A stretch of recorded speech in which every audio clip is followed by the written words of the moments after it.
4. Worries. This side wants to deal with how the ego of man is influenced during his life and how to counterbalance, to thwart these influences. We must recognize that the human ego is not alone in acting in everyday life. The ego, in general, is not aware of the forces that act in him and for this reason, during his life, rather undergoes these influences and remains the happy or unhappy victim. If the ego is influenced by negative forces, that is, by egos that are on invisible planes and communicate their thoughts to him, the ego is in a very bad situation, because he is unable to discern the real origin of the thoughts that pass through its brain. In such a case, the ego may be called upon to commit very serious or less serious acts, but still acts that may stain his life and reduce it to an often very painful existence. The human ego is a very easy prey to external influences. If these influences are of luminous origins, if these influences are good, the ego, here again, does not realize their origin, but at least these influences allow him to live a life that will go more and more towards order, organization, development and emancipation of the personality. But if the ego is influenced by intelligences who have the power of communication over it and of whom he is ignorant, at that moment the ego must at some point realize the profound nature of these influences, and learn by broader, deeper, more real psychology, to fight them in order to eliminate them. The ego is not, as he believes, a free agent. He is influenced on all sides, not to mention the material influences. But he is also influenced by plans of which he has no knowledge or consciousness. And it is these influences that are the most pernicious and dangerous, because they risk limiting purely human action and hindering intelligent choice on the part of the ego, concerning the actions he must take on the material level. We have looked at this problem a little bit in the seminars, and in the months and years to come, we will study it in depth. I would like to say here first of all, and I would also like to situate myself at the level of negative influences, rather than positive ones. I would like to situate the problem here in a very clear and unambiguous way. The ego of man, according to his vibration, according to the nature of the soul with which it is in connection, risks, especially today, being disturbed by forces that come from elsewhere and that aim to delay the evolution of man and the evolution of the planet. These the forces are very powerful, they are very large and their scope is very wide, the entire planet is threatened. And only man, as an individual, can avoid the harmful effect of these forces on his ego, and indirectly on his personality, if he wants one day he can emerge free from the planetary action of these forces, and discover in himself a center of reality from which he can draw light, strength and orientation. We must see without further delay that there are materially men, women and children who are infected by negative forces and who do not realize it. They are totally unaware of it. We must understand that these men, women and children need help. But we must also realize that the world is a vast place and that the means are limited. But we must also realize that we now have the power to disseminate throughout the world, by the modern means we possess, the necessary information to help certain groups of people understand the mystery of the ego, the soul, the personality and the possible relationships between the ego and invisible plans, which may harm them and make their lives absolutely painful. As soon as the ego begins to grow and develop on the material level, it is unable to grasp the reality that is its own, because of the memory it possesses, because by incarnation it has lost this memory. So that the ego comes into a material world that is totally helpless, unable to realize reality, unable to remember previous worlds, unable to situate itself in relation to these worlds, and automatically subject to the influences that these worlds carry in the space and time of its existence. This is an absolutely terrible situation and one that will be corrected. However, we must realize that this situation was part of the involution, and that is why today the ego must know. The ego must understand and be ready to accept the greatest realities, in order to be able to free himself once and for all from the pernicious influences that come to him from parallel worlds, and which often influence him in such a way, that it, without the power of discernment, takes for granted and often codifies within its life as moral values. The danger is very vast and man is not aware of the danger. Man does not realize the danger. And yet, this danger threatens an entire planet, risks leading to the breakup of a civilization, and also risks leading sentient, perceptible, great beings, great mental loss. Because at some point in their lives, they can no longer bear the weight of these influences, which are constantly waging a devious war in their minds, a war that no longer dictates reason, but unreasonableness.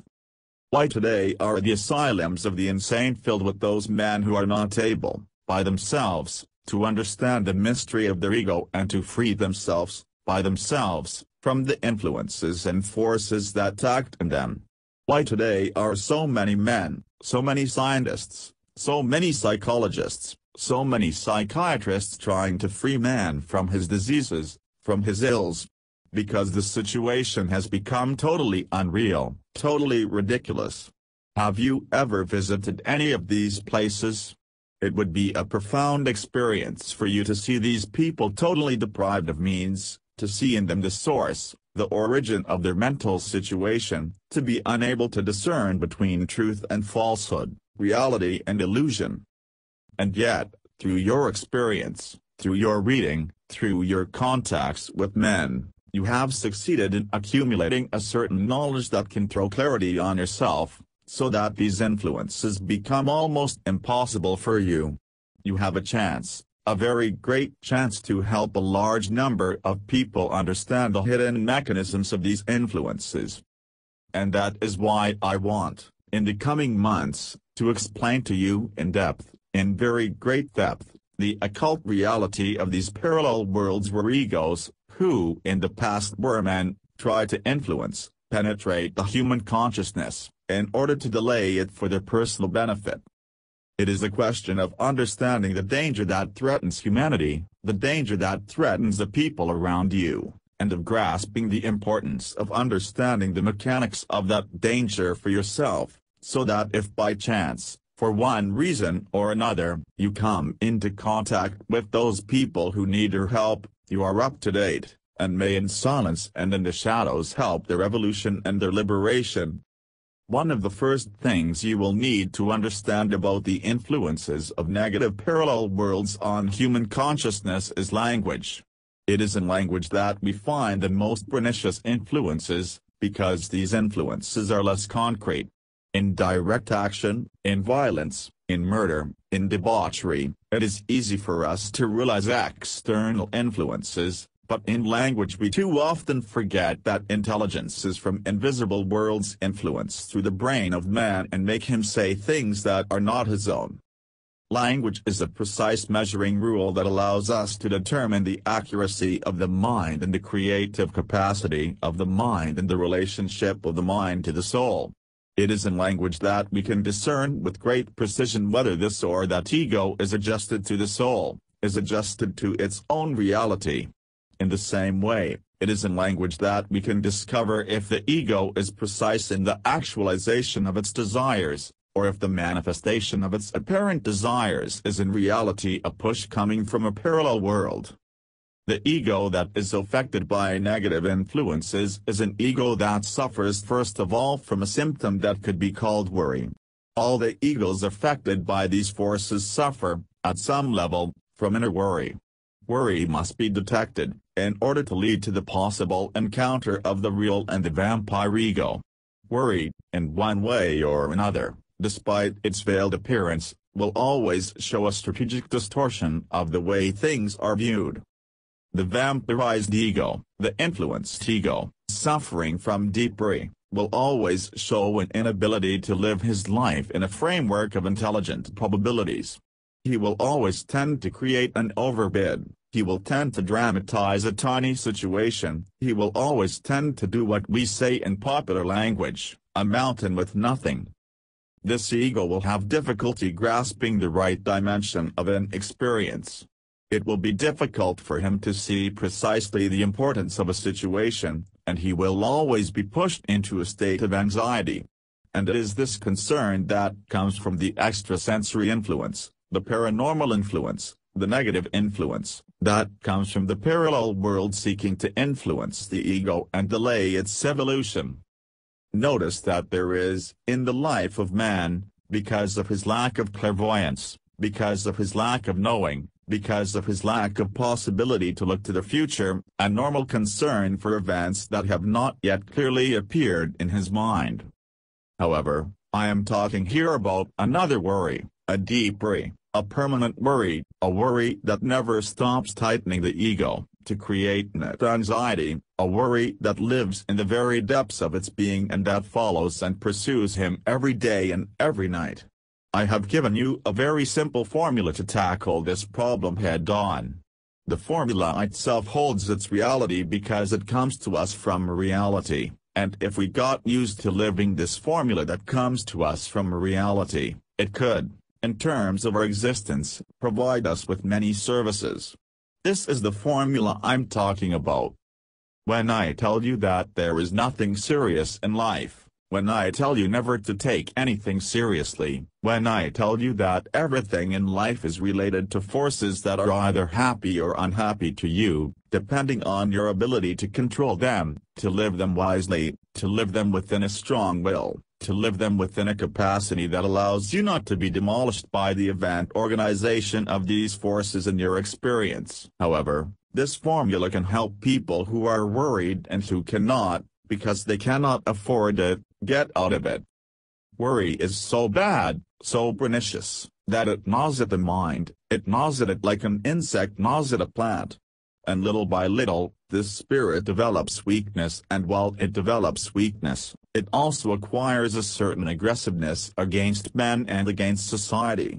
The weakness comes from the fact that they no longer have any morals, everything falls apart in front of them.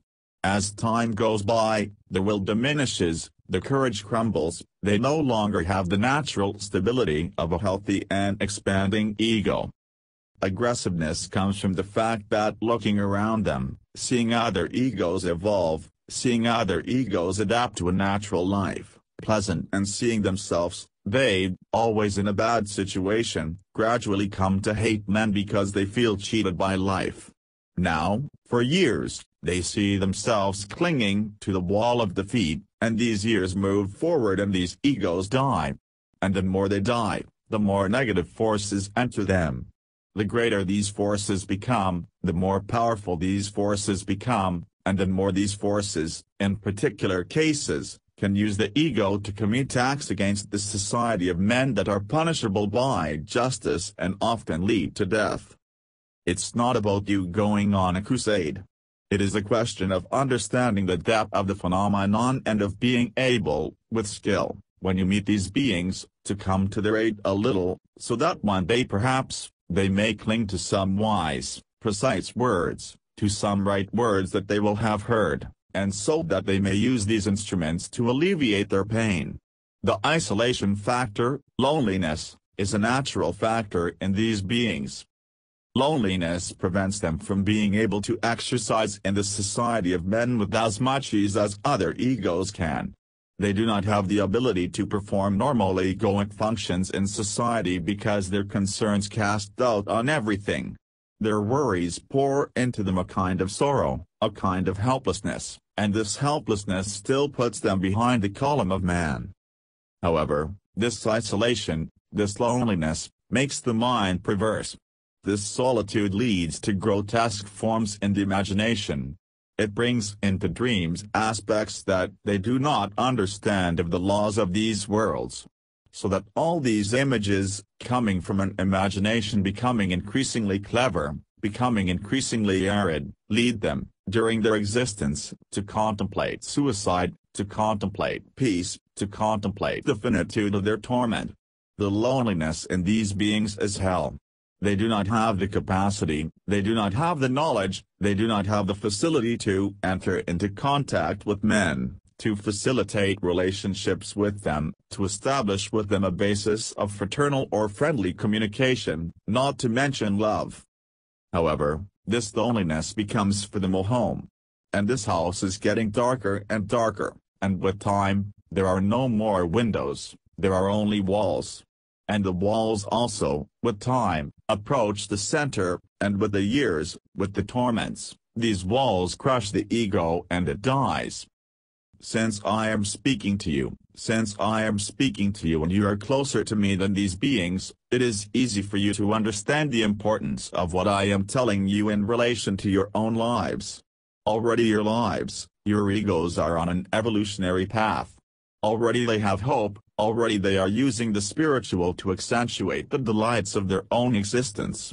But do not forget that behind all the forms you live, behind life of which you only understand a tiny aspect, there is always, from time to time, a concern. However, the same situation exists for you, although it is much more tangible, much easier to live with, much easier to overcome, because you are already in the process of understanding. But if you want to become more autonomous, more creative beings, with a greater and more real stake in life, with an infinite path to the future, with a grandiose possibility of evolution whose limits you cannot imagine, it is a question for you to understand that anxiety delays the time of your emancipation. That the concern comes only from your inability to realize in you the forces of light and the arrangement these forces make in your life when events rush to create a motive that serves your existence. That is why I tell you, when you have anxiety, when you suffer from anxiety, remember the words I told you, and also remember in pictures the men who suffer from anxiety but who do not have the chance to hear my words. Already, when you have overcome anxiety, when you can live your daily lives without the slightest worry, you will have the ability to live a life that will become easier and easier, that will become more and more real with the other assets that will be given to you to develop their aspects. But if you do not grasp the phenomenon of anxiety, if you do not understand its profound importance, even if you do not suffer in the same way as many men and women suffer, these worries will delay your evolution. These worries will prevent you from bringing to your mind the energy necessary to understand life in a perfect way, and possibly to communicate with the intelligences that evolve in parallel worlds and in the worlds of light and that serve evolution as you one day must serve it. Whatever your vision of yourself in the future, learn that today already, work must begin.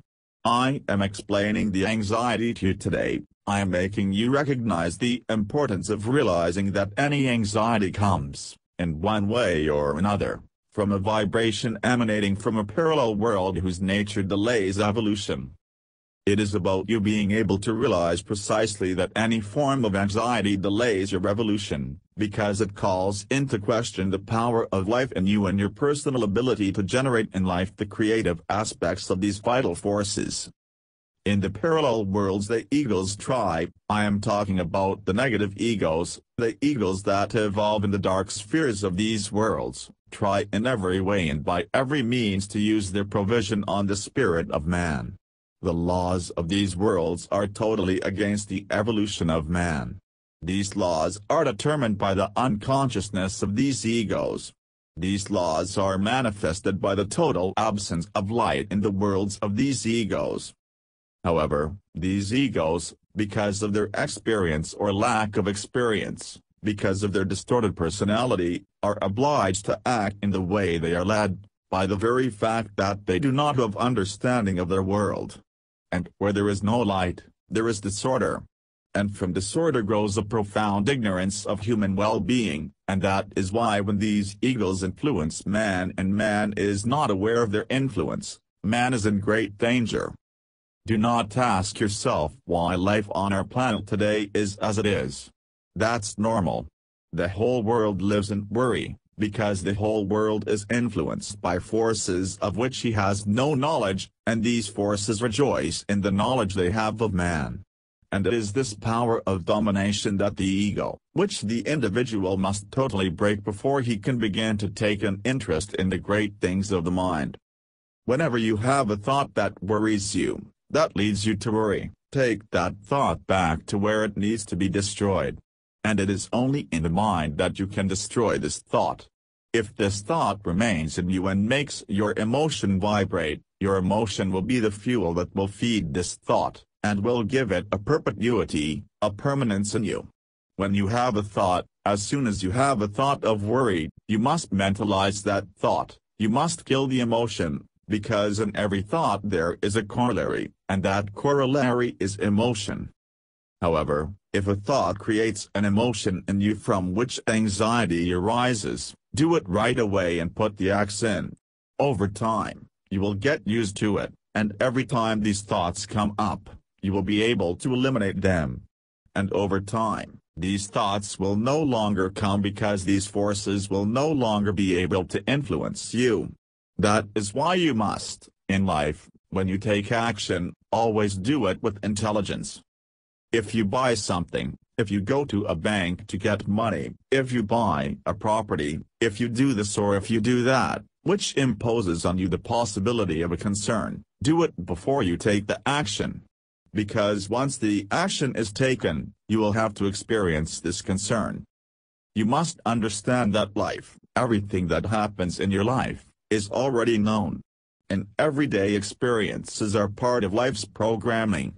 And if you give life the slightest chance of allowing you to have an experience, if you give the thought adjuster the slightest possibility of creating for you a situation that will become your experience, this experience you will have to live it until the day you understand that there is only one way to live life, and this way is to always live it with intelligence. You must protect yourself when you commit an action. You need to look at all aspects of this action, so that over time you will get used to taking specific actions, well-formulated actions, well-thought-out actions, and at that time, it will be more difficult for you to experience situations that will cause you worries. The actions you have taken in the past that are causing you concern today, you must reconsider. You must bring them, these gestures, to a termination, to an end. Not necessarily right away, but you must now take them into consideration and give them a gestation period, until you have taken all the necessary actions to complete them. So that one day you can start again, if you will, to take actions, but completely new actions, actions taken in understanding the importance of eliminating opportunities in your life that create concern. Look behind you, look back in time, look at the gestures that still bind you today and make you worry, and organize yourself to stop the influence of these gestures in your present life. From that moment on, you can start to breathe, and with the breath comes the joy of living. If you have, I will give you an example, debts that are increasing your workload, that you have been dragging on for a few years. Get organized to consolidate these debts, work to eliminate them, work to organize everything in your life to finish them, to put an end to them. And when you start again, that is, when you start to breathe, at that moment, if you do something in the financial sector, it will be done clearly, precisely and knowingly. So that one day you will no longer suffer from anxiety. When you are free from worries, then it will be easier for you to seek within yourself strengths, energies, which will lead you to develop other aspects of your life. Get your life in order. This will allow you to control what is under your control. That is, you will be able to control what is possible for you. But since life always holds imponderable situations for us, when these situations occur, the worries caused by your lack of intelligence will have been eliminated, and the other worries created by life that are imponderable for you will be easier to deal with. So that, over time, your life will become very simplified. And when life is simplified, it is much easier for us to live it in depth. And it is precisely there, in the depths of oneself, that we must live life. To conclude this short message on anxiety, I will tell you something that you will understand over time, to show you how pernicious and deep the anxiety is in man. Every time you think you have a personal thought, you create anxiety in yourself.